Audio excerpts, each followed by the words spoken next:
6 wong tersangka yang perkaranya diselesaikan melalui mekanisme restoratif justice atau RJ dinjok bantuan berupa gerobak bakso lengkap dengan perlengkapan usahanya dari Kejaksaan Negeri Palembang.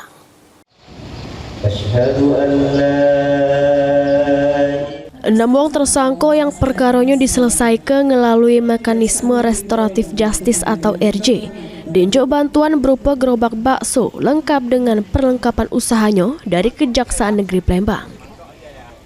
Penyerahan gerobak bakso ini dilakukan di halaman parkir Kejari Palembang yang diserahkan langsung oleh Kajari Palembang, Wali Kota Palembang, sama pihak dari Bank BNI. Kajari Palembang Hutamrin ngungkapkan, bantuan ini merupakan wujud kepedulian sama komitmen Kejaksaan untuk mendukung pemulihan sosial sekaligus pemberdayaan ekonomi masyarakat, khususnya untuk para tersangka yang sudah menyesali perbuatannya. Hutamrin berharap dengan bantuan usaha bakso ini jadi langkah awal untuk berkontribusi positif di tengah masyarakat sehingga tidak melakukan perbuatan kriminal lagi.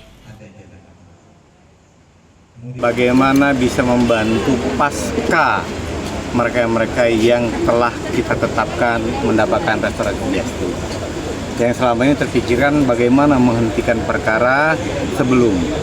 Tapi setelah itu apa yang dapat kita lakukan? Tidak ada mata pencarian, maka akan timbul kembali kejahatan karena keadaan yang memaksa. Timbullah suatu pemikiran untuk jualan bakso. Alhamdulillah disambut oleh pihak BNI untuk menyiapkan bakso berikut peralatannya. Wali Kota Palembang Ratu Dewa mengapresiasi program yang diinisiasi oleh Kajari Palembang yang sampai ini sudah 30 wong dapat manfaat dari program tersebut. Selain itu, kegiatan ini juga bisa mendorong kemandirian ekonomi masyarakat. Dari itu program ini di samping penegakan hukum dan juga yang bersifat RJ, pasca, terus ada nilai kemanusiaan, juga pemberdayaan ekonomi umat. Nah, ini luar biasa keren dan juga harapan saya bisa dilanjutkan program yang cukup positif buat pemerintah kota.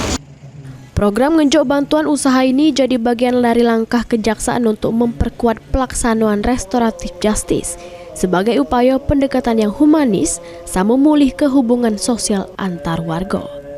Heru Wahyudi, PAL TV.